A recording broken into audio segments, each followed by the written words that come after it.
Fala galera, beleza? Sejam bem-vindos mais uma vez ao canal Assim Facilita. Estamos de volta com conteúdo novo e exclusivo para vocês. Antes de mais nada, agora ficou muito fácil contribuir com o nosso canal. Eu vou deixar aqui na descrição do vídeo o meu Pix. Dessa forma, vocês poderão contribuir com valores a partir de 1 centavo. Se esse conteúdo for de proveito para você, se te ajudar, se tirou alguma dúvida, faça da gratidão um exercício, faça da gratidão um atributo comum na nossa sociedade. Outra coisa que vocês podem fazer para nos ajudar muito é deixando um like, comentários, sugestões e, acima de tudo, se inscrevendo no canal. Bom, sem mais delongas, vamos direto para o conteúdo de hoje. Duas grandes placas de cobre, mantidas a 5 centímetros de distância uma da outra, são usadas para criar um campo elétrico uniforme, como mostra a figura. Um elétron é liberado da placa negativa, ao mesmo tempo que um próton é liberado da placa positiva. Desprezando a interação entre as partículas, determine a que distância da placa positiva as partículas passam uma pela outra. Por que não é necessário conhecer o valor do campo elétrico para resolver o problema? Galera, embora esse problema seja muito interessante, já adianto que é necessário ter paciência para resolvê-lo. Vamos lá. Neste problema, temos duas grandes placas carregadas com cargas de sinais opostos. Entre estas placas, há um campo elétrico uniforme. Ocorre que, a partir da superfície da placa positiva, é liberado um próton, e ao mesmo tempo, a partir da superfície da placa negativa, é liberado um elétron. As partículas que foram liberadas estão mergulhadas num campo elétrico. Desta forma, experimentarão forças eletrostáticas e, como consequência, irão acelerar. Como mostra o esquema, o vetor de campo elétrico é horizontal e parte da placa positiva e alcança a placa negativa. O próton, como portador de carga positiva, experimentará uma força elétrica de mesma direção do campo elétrico e de mesmo sentido. Já o elétron, por portar carga negativa, experimentará uma força eletrostática de mesma direção do campo elétrico, porém de sentido contrário. Como as partículas aceleram em sentidos contrários, é de se esperar que compartilhem, num determinado instante, a mesma posição em relação ao eixo x. Como o próton e o elétron possuem o mesmo módulo de carga elétrica, 1,6 vezes 10 elevado a menos 19 coulombs, ocorre que a força eletrostática experimentada pelo próton terá o mesmo módulo da força eletrostática experimentada pelo elétron. Friso novamente aqui que, embora os módulos e as direções das forças sejam iguais, os sentidos são diferentes. Outra ideia fundamental aqui é que a massa do próton é muito maior do que a massa do elétron. Se as duas partículas estão sujeitas ao mesmo módulo de força elétrica e possuem massas diferentes, as razões com as quais acelerarão serão diferentes. No caso, o próton desenvolverá uma aceleração menor. Como consequência, quando as partículas, no mesmo instante t, compartilharem a mesma coordenada x, estarão muito mais próximas da placa positiva do que da placa negativa. Nessas condições, o item A deseja saber qual é a distância da placa positiva em que as partículas compartilham, no mesmo instante t, a mesma coordenada x. Galera, no instante em que o próton passa pelo elétron, as suas posições em relação a x são as mesmas. A partir de agora, a posição do próton será chamada S1 e a posição do elétron S2. Para resolvermos o item A, seguiremos um conjunto de procedimentos. Acompanhe a partir de agora. Para desenvolvermos os procedimentos a seguir, estaremos interessados particularmente no instante t, onde S1 é igual a S2. Não esqueçam, o primeiro procedimento será descrever as posições das partículas utilizando a equação posição final igual posição inicial mais velocidade inicial vezes o tempo mais a aceleração dividido por 2 vezes o tempo ao quadrado. Para que não haja confusão daqui para frente, vamos combinar que a origem da trajetória, vinculada ao eixo x, se encontra na placa positiva. Pelas razões que já foram discutidas, as acelerações das partículas são diferentes. Dessa forma, chamaremos a aceleração vinculada ao próton de alfa e chamaremos a aceleração vinculada ao elétron de beta. Vamos descrever as posições agora. S1 é igual a posição inicial do próton. O próton parte da origem, portanto, 0, mais velocidade inicial do próton. O próton foi liberado a partir do repouso, então sua velocidade inicial é 0. 0 vezes o tempo é 0, portanto não colocaremos nada aqui. Mais a aceleração dividido por 2. Como não sabemos o valor da aceleração, colocamos o alfa conforme tínhamos combinado. Alfa sobre 2. Vezes o tempo ao quadrado. O tempo é desconhecido por enquanto. Agora vamos descrever S2. S2 igual posição inicial. A posição inicial do elétron se dá na placa negativa. A placa negativa dista da positiva 5 centímetros conforme o enunciado. 5 centímetros em metros valem 5 vezes 10 elevado a menos 2 metros. Agora precisamos colocar aqui a aceleração do elétron dividido por 2. Como havíamos combinado, a aceleração do elétron será tratada como beta. Por que eu coloquei o sinal negativo aqui? Ora, o elétron está acelerando contra o sentido positivo da trajetória. Essa é a razão deste sinal ser negativo. Beta dividido por 2. Dividido por 2 para respeitar a fórmula original. E novamente para respeitar a fórmula, vezes t ao quadrado. O segundo procedimento é mais curto, porém não menos importante. Teremos que igualar S1 a S2. Portanto, teremos alfa sobre 2 vezes o tempo ao quadrado igual 5 vezes 10 elevado a menos 2 menos beta dividido por 2 vezes o tempo ao quadrado. Os procedimentos a seguir terão como objetivo principal isolar t, mas de uma forma especial, de modo que tenhamos condições de expressar exatamente quando uma partícula passa pela outra. No procedimento 3, teremos que explicar alfa em termos de beta.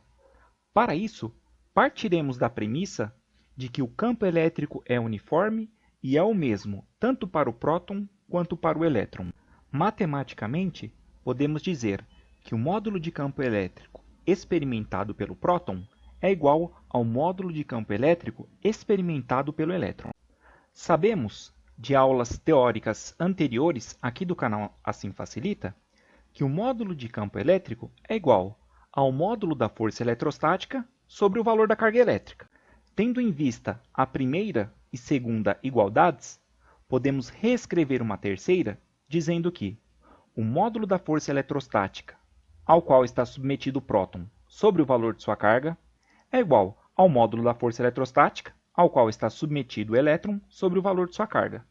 Recorrendo ao princípio fundamental da dinâmica, temos que o módulo da força é igual à massa do corpo vezes o módulo da aceleração adquirida pelo corpo. Logo, a partir da terceira e quarta igualdades, podemos reescrever uma quinta dizendo que a massa do próton vezes a sua aceleração sobre o valor de sua carga é igual à massa do elétron vezes a sua aceleração sobre o valor de sua carga. Finalmente, vamos explicar alfa em termos de beta, ou seja, vamos explicar a aceleração do próton em termos da aceleração do elétron. Para isso, o que eu fiz foi isolar alfa, que estava na penúltima equação. Isolando alfa, temos que alfa é igual a m2 vezes beta sobre m1, sendo m1 a massa do próton e m2 a massa do elétron. No procedimento de número 2, tínhamos constatado que alfa sobre 2 vezes t ao quadrado é igual a 5 vezes 10 elevado a menos 2, menos beta sobre 2 vezes t ao quadrado. Agora, no procedimento 4, vamos substituir alfa por seu correspondente em termos de beta. Dessa forma, teremos que m2 vezes beta sobre m1 dividido por 2 vezes t ao quadrado é igual a 5 vezes 10 elevado a menos 2 menos beta sobre 2 vezes t ao quadrado. No procedimento 5, por intermédio de operações algébricas, vamos isolar t ao quadrado. Notem que não vamos isolar t, e sim t ao quadrado, simplesmente porque mais para frente facilitará os cálculos. Desse momento em diante, eu vou apenas narrar os passos principais das operações algébricas. Para passar da primeira linha para a segunda linha, se fez o seguinte: m2 vezes beta sobre m1 dividido por 2 é, na verdade, uma divisão de frações. Assim, na segunda linha, se manteve a primeira fração e se multiplicou pelo inverso da segunda, obtendo m2 vezes beta sobre 2 vezes m1. Da segunda linha para a terceira, foi feito o seguinte: menos beta sobre 2 vezes t ao quadrado foi passado para o lado esquerdo. Para isso, troquei o sinal. Então, ficamos com mais beta sobre 2 vezes t ao quadrado do lado esquerdo. Agora, da terceira para a quarta linha. Primeira coisa, beta vezes t ao quadrado sobre 2 aparece nas duas parcelas. Portanto, é um fator comum. Coloquei em evidência. Primeira parcela sobre o fator comum igual a m2 sobre m1. Segunda parcela sobre o fator em evidência igual a 1 positivo. Por que igual a 1? Ora, estamos dividindo um valor por ele mesmo. Agora, da quarta para a quinta linha. O que é que foi feito? Bom, m1 e 1 têm como mínimo múltiplo comum m1. Portanto, coloquei o mmc no denominador. m1 dividido por m1, 1 vezes m2, m2. m1 dividido por 1, m1 vezes 1, m1. Da quinta para a sexta linha, foi feito o seguinte: 2 que estava dividindo foi para o outro lado multiplicando. 2 vezes 5, 10. Portanto, do lado direito ficamos com 10 vezes 10 elevado a menos 2. Agora, nesta tela, da primeira linha para a segunda linha, eu fiz a multiplicação de potências de mesma base. Conservei a base e somei os expoentes. 1 menos 2, menos 1. Da segunda linha para a terceira linha, eu reescrevi a potência de 10 de outra forma. 10 elevado a menos 1 é a mesma coisa que 1 sobre 10. Da terceira para a quarta linha, o que foi feito foi o seguinte: os fatores que estavam multiplicando t ao quadrado foram passados para o outro lado, dividindo. Da quarta para a quinta linha, apenas reescrevi o denominador da direita de uma forma um pouco mais conveniente. Na quinta linha, chegamos a uma divisão de frações. Para passar para a sexta linha, a única coisa que foi feita foi manter a primeira fração e multiplicar pelo inverso da segunda. Galera, nesse momento, explicamos t ao quadrado de outra forma. E essa outra forma será muito importante no desenvolvimento deste problema. No procedimento 6, eu gostaria apenas de relembrar o que foi solicitado no enunciado. No enunciado se solicita a distância a partir da placa positiva, no qual as partículas passam uma pela outra. Chamaremos essa distância, a partir de agora, de x. Agora vamos efetuar o último procedimento, o procedimento 7. teremos que definir uma equação para encontrar x. Para encontrarmos o valor de x, vamos utilizar a primeira equação definida no procedimento 1, a equação que descreve a posição do próton em função do tempo. Essa equação é S1 igual α sobre 2 vezes o tempo ao quadrado. Na equação que descreve a posição do próton em função do tempo, vamos trocar S1 por x, vamos explicar α em termos de beta e vamos trocar t ao quadrado pelo valor que foi alcançado no procedimento de número 6. Trocando α e t ao quadrado pelos valores correspondentes, ficamos com a equação que aparece na primeira linha. Na primeira linha, percebemos uma divisão de frações. Na segunda linha, a fração de cima foi mantida e multiplicada pelo inverso da segunda, chegando em m2 vezes beta sobre 2 vezes m1. Da segunda linha para a terceira, fizemos algumas simplificações. Cortamos beta do numerador com beta do denominador. Cortamos m1 do denominador com m1 do numerador. E fizemos a multiplicação de 2 por 10, chegando a 20 no denominador. Da quarta para a quinta linha, substituímos m2 pela massa do elétron e m1 pela massa do próton.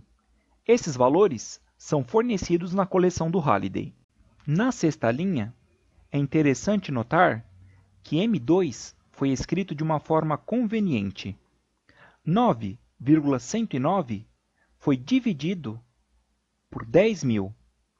Se dividimos por 10.000, para manter a igualdade, teríamos que multiplicar por 10.000, e isso foi feito. Tanto que, ao invés de termos 10 elevado a menos 31, ficamos com 10 elevado a menos 27. Esse procedimento foi realizado simplesmente para facilitar a soma. Percebam que aqui temos um produto, sendo um dos fatores 10 elevado a menos 27. Percebam que aqui também temos um produto e um dos fatores também é 10 elevado a menos 27. Dessa forma, o resultado da soma é a soma deste número com este número, que é igual a 1,674 vezes 10 elevado a menos 27. Agora vamos fazer o seguinte. 20 vezes 1,674 igual a 33,48. Nessa equação, vamos fazer o seguinte. 9,109 dividido por 33,48, que é igual a 0,27. Aqui, temos divisão de potências de mesma base. Vamos conservar a base e subtrair os expoentes. Menos 31 menos 27 é igual a menos 31 mais 27. Portanto, menos 4. Finalmente, uma primeira maneira de expressar x é como sendo 0,27 vezes 10 elevado a menos 4 metros. Uma segunda forma de expressarmos x é em termos de notação científica. Nesse caso, x é igual a 2,7 vezes 10 elevado a menos 5 metros. Podemos expressar x ainda de outra forma. 2,7 vezes 10 elevado a menos 5 é a mesma coisa que 27 vezes 10 elevado a menos 6. Dessa forma, podemos trocar 10 elevado a menos 6 por micro e teremos como resposta final 27 micrômetros. 27 micrômetros, dessa forma, é a distância a contar a partir da placa positiva na qual as duas partículas passam uma pela outra. Para finalizarmos de forma satisfatória, vamos responder à seguinte pergunta. Por que não é necessário conhecer o valor do campo elétrico para resolver o problema? No procedimento 3, chegamos a esta equação. M1 vezes α sobre Q igual M2 vezes beta sobre Q. Nesta equação, isolamos α e chegamos à conclusão de que α é igual a M2 vezes beta sobre M1. Nesta equação, podemos ainda passar beta que está multiplicando para o outro lado dividindo, ficando com alfa sobre beta igual m2 sobre m1. Essa última equação nos conduz à conclusão que responde à pergunta. Tendo em vista que o campo elétrico é uniforme, a razão entre as acelerações é constante e depende exclusivamente das massas das cargas. Eu vou deixar na descrição do vídeo links para aulas conceituais vinculadas ao campo elétrico. Dessa forma, vocês poderão ter um embasamento melhor caso desejem. Galera, encerramos aqui mais um conteúdo e eu espero que tenha sido bastante proveitoso a todos vocês. E agora temos uma novidade. Vocês podem seguir a gente lá no Instagram. Temos material de apoio, novidades, bastidores, enfim, informações que vocês podem gostar. Agora no YouTube, vocês podem deixar também um like, comentários, sugestões e se inscrever no canal. Vai ser de muita ajuda. E também não se esqueçam de compartilhar com os colegas de sala, porque a sua dúvida pode ser a do seu colega também. Mais uma vez, espero que tenha sido tudo muito proveitoso. Vamos ficando por aqui. Um abraço e espero vocês no próximo vídeo.